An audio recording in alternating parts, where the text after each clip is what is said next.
today we're celebrating 25 years of Rotten Tomatoes. And part of that celebration includes this crazy good list of certified fresh films handpicked by our friends, the Critics. We actually sent out a survey to individually approved Tomato Meter critics, asking them to choose, in no particular order, their top 5 movies from the last 25 years. Then we tallied their votes and narrowed down the most popular 25 titles. And we are going to share with you the top 10 from that list right now on Rotten Tomatoes Countdown.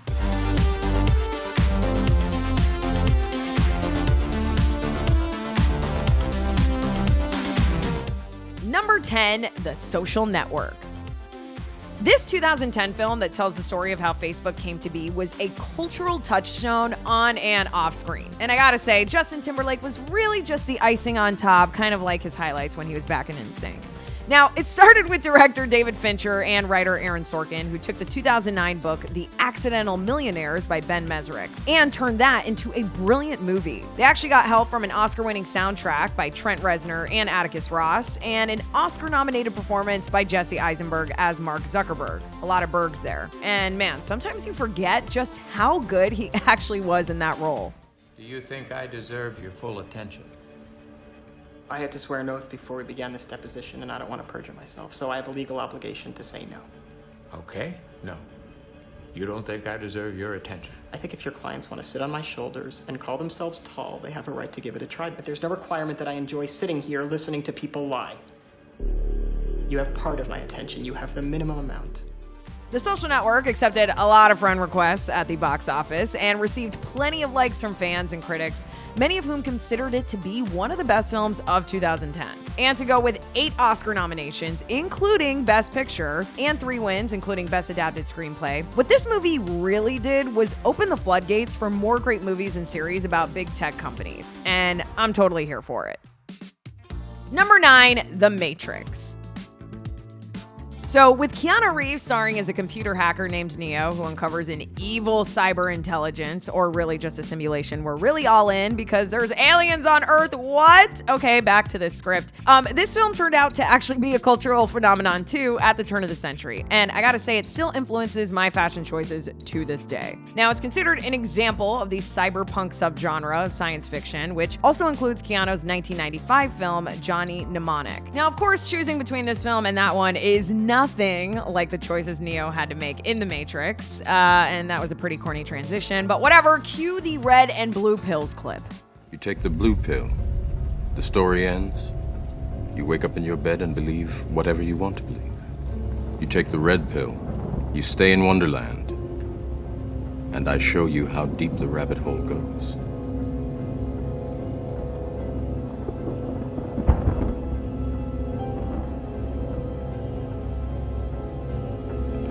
Remember, all I'm offering is the truth, nothing more. Okay, so as we know, this film popularized the visual effect known as bullet time, which is why it won multiple Oscars for things like visual effects and sound. It was directed by sisters Lana and Lily Wachowski, and The Matrix is considered by fans and critics to be among the best science fiction films of all time. I mean, it was even added to the National Film Registry for preservation in 2012, and I mean, can we just petition to add Keanu Reeves to the National Treasure Preservation? The man must be protected at all costs. Number 8, Pan's Labyrinth. Written, directed, and co-produced by one of my all-time faves, Guillermo del Toro. Now, this film takes place in 1944 Spain as the young stepdaughter of a sadistic army officer escapes into an eerie yet really captivating fantasy world. This story mixes the real world with this mythical one that features an overgrown abandoned labyrinth and a mysterious fawn creature that the young girl interacts with. And by mysterious, I mean, holy crap, look at this thing. Mi nombre es Ofelia. ¿Quién eres tú? Yo he tenido tantos nombres viejos que solo pueden pronunciar el viento y los árboles.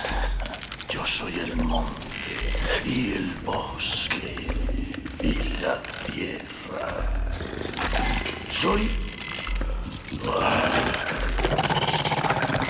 Soy un fauno.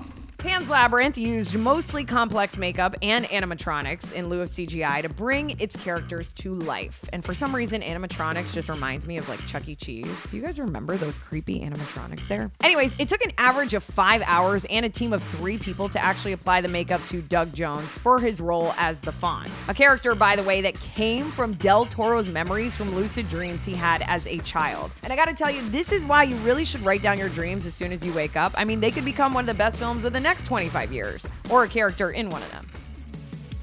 Number 7, Spirited Away. This 2001 anime film was directed by Hayao Miyazaki and would go on to become the most successful and highest grossing film in Japanese history for nearly 2 decades. It's based on the daughter of a friend who would actually visit Miyazaki every summer. And the movie follows a 10-year-old girl who wanders into a supernatural realm where humans are changed into beasts. And she encounters a bunch of interesting characters. And yes, of course, it has dragons.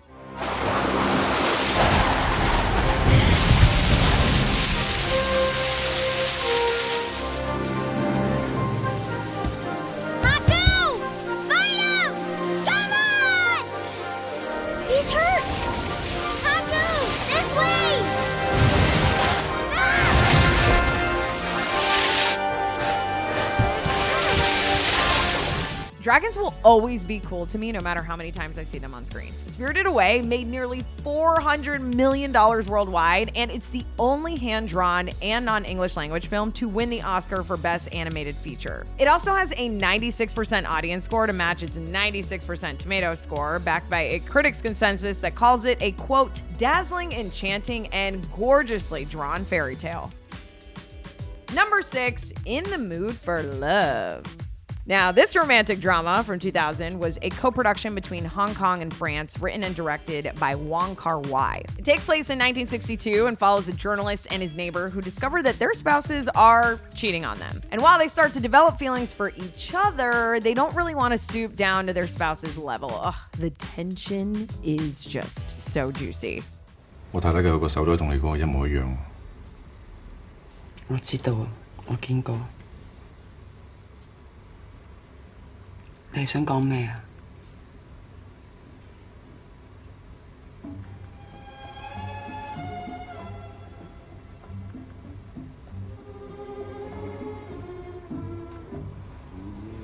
我仲以為得我一個人知添。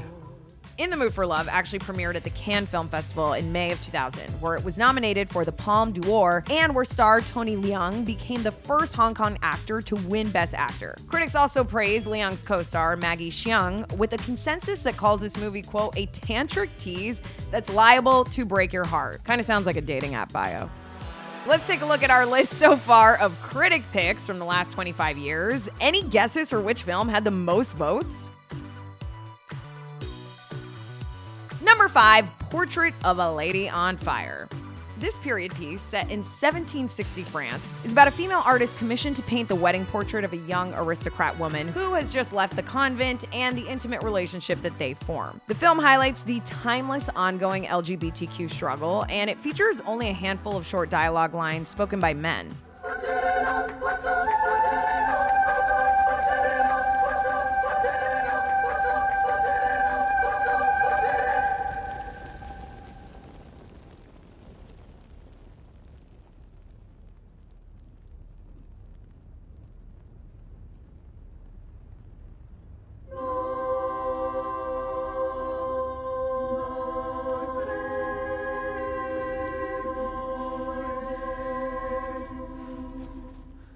Portrait of a Lady on Fire earned nominations at the Independent Spirit, Critics' Choice, and Golden Globe Awards for Best Foreign Language Film, among a lot of other honors and accolades, in part because, as the critics say, it, quote, finds stirring, thought-provoking drama within a powerfully acted romance. And I gotta tell you, it'll probably make you want to get your own painting commissioned, or maybe that's just me.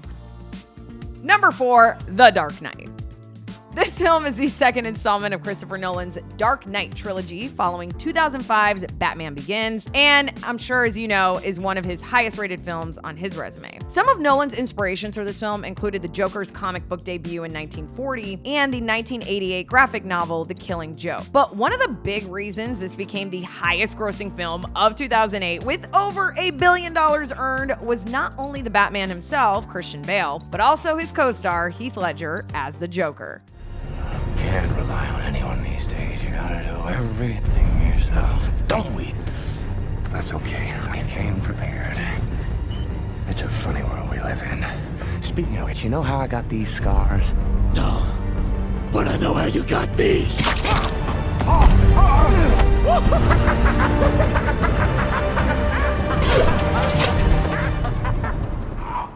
Ledger, who was actually picked over actors like Adrian Brody and Robin Williams, died a few months after he completed filming, and 6 months before the movie's release. He was posthumously awarded a Best Supporting Actor for his performance. And for all you National Film Registry buffs out there, The Dark Knight was just the second superhero movie to be selected for it after 1978's Superman. Number 3, Mulholland Drive.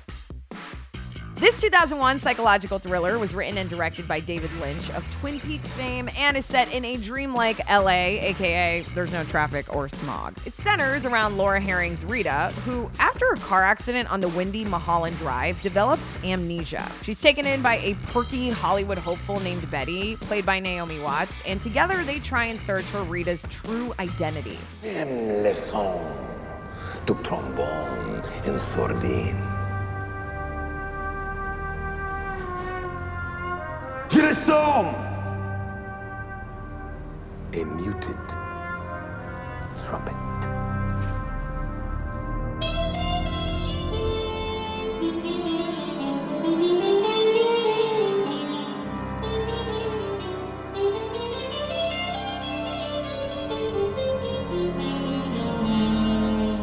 Mulholland Drive was actually originally conceived as a TV pilot, and it was left open-ended. It wasn't until TV execs passed on it that Lynch went back and added an ending to make it a feature. The film's title is a reference to iconic Hollywood culture, and it's actually named after a real road that Lynch lived near. It also actually references a real Hollywood road rage incident when Jack Nicholson infamously took a golf club to a windshield. Yikes. Lynch was nominated for a Best Director Oscar for the film, which has also been credited for boosting the profile of Naomi Watts.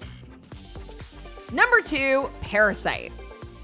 This social-political satire and black comedy thriller comes from South Korean director Bong Joon-ho, who co-wrote the screenplay that was based on a play that he had actually written previously. The man is so talented. It's about a poor family who scheme to become employed by a wealthy family by posing as unrelated, high-qualified individuals. But it's a complicated plan with some unexpected twists and also gut-wrenching moments. 앞으로 항시 대기. 마루에서 비상 대기 중이다. 오버. 저 텐트 저거 빗물 안 쓰겠지? 아, 저거 미즈 텐트잖아요. 괜찮습니다. 우리 아이 그냥 여기 소파에서 잘까? 응? 아, 여긴 텐트가 직방으로 보이니까. 그래. 그게 속 편하겠다. 그치? 다송이 보면서 자요. 아유, 저놈 자식 그냥... 아유.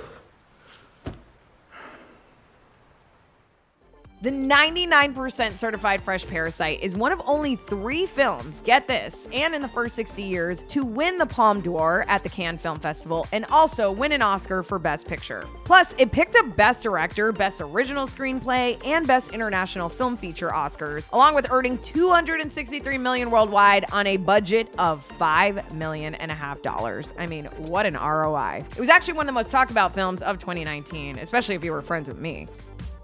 Number 1, Mad Max Fury Road.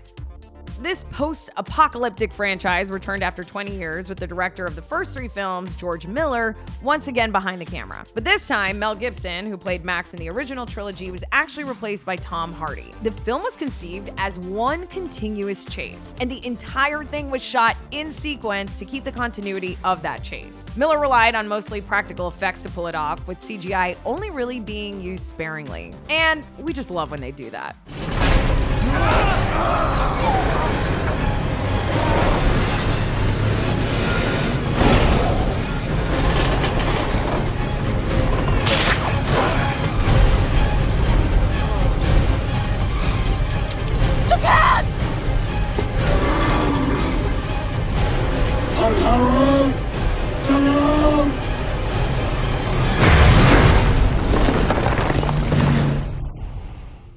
Max Fury Road, or as I like to call it, Burning Man on Wheels, delivered for both fans and critics, earning 10 Oscar nominations, including Best Picture and Best Directing. And it won 6 of those, pretty much sweeping the visual categories. I mean, obviously. It didn't hurt to have another big star like Charlize Theron along for the ride, and ultimately earning her character its own upcoming spin-off film. But really, we gotta talk about the guy with the flaming guitar. I mean, he's the real MVP here. All right, my friends, that is the list. I know society tells us, that being 25 means you should be married with a kid on the way, but clearly we have other ideas for RT25. So for more on all these movies that we discussed today, be sure to hit up RottenTomatoes.com and our very special RT25 section. Thank you so much for checking out today's list. Until next time, I am your friend and host, Naz Perez, and we'll see you back here for more Rotten Tomatoes Countdown.